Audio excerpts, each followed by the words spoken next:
What's going on? It's Maxsta, here, the East London boy, and you're locked into Media Spotlight UK.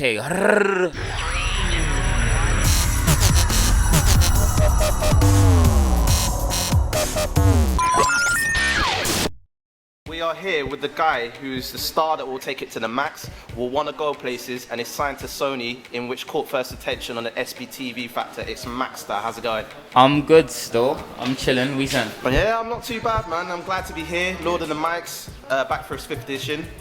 Before we talk Lord of the Mics, we've got to talk Wanna Go with Little Nikki.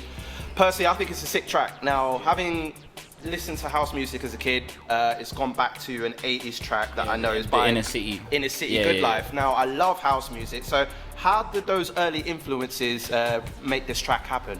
Do you know what? Yeah, I don't even really think I knew about the tune Too Tough like when I was young, but it's like in the recent years I kind of heard it, so I was always like, I want to do something with this tune. But I said it to my manager, and he was just like, yeah, we'll do it, whatever. But I think it must have been a couple months later, like I went into the studio, and then my producer was just like, I got this to show you, innit? And he played it to me, and I was like, yeah.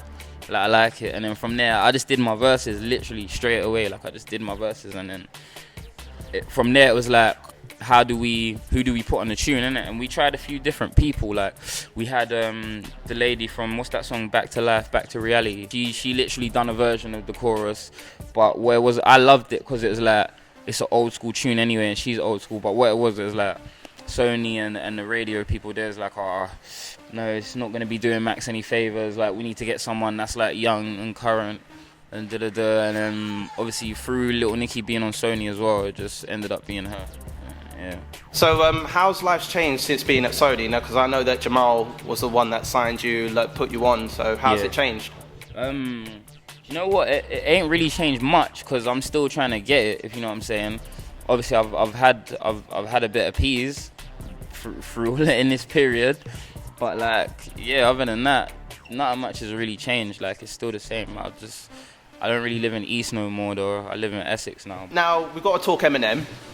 Now, with Marshall Mathers LP2, there's a lot of people that say that his new album tops the first LP that he put out. People saying that?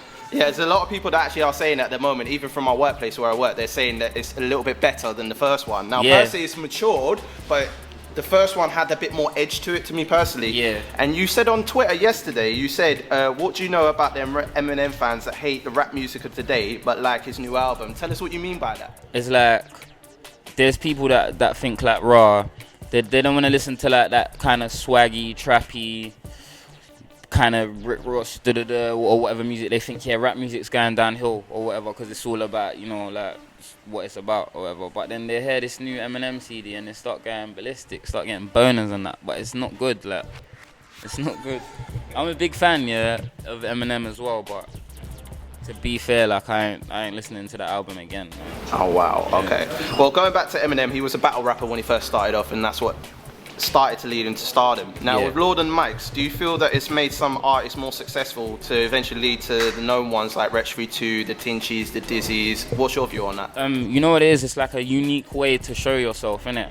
It's like, it's a pressured situation. It's like, you know what I'm saying? It really, like, it shows your character. It shows if you're a man or, because it can get political in there. So it's literally, you get put to the test. When you just go and do a normal freestyle video for a channel, you spit your bars, but it's just you standing there. You're not in a tested situation like you are in Lord of the Mics. So I think that's why everyone who did it and got like something out of it, it was because of that. Because people saw them, like, how they act when they're in that kind of situation, and it really shows your character, kind of, I guess.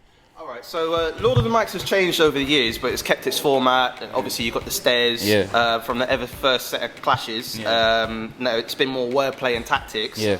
Now, you had a hype session against Little Nasty. Obviously, that been hyped up to leading up to the DVD. Now, do you think it will heighten the clash, knowing you have hype sessions before the release of the DVD, or do you think that it changes the view of the artist before the actual DVD release? You know what it is? It's like, I was thinking this time around, I didn't want to do one in the first place because I felt like Kano and Wiley didn't do a hype sessions. If you know what I'm saying, in the format of how it actually works, they just did their clash. There was nothing else. But it's like a newer time and I guess you have to do more to keep people interested in you. Tell us what is in the pipeline for you. You've got any new singles, any EPs coming out?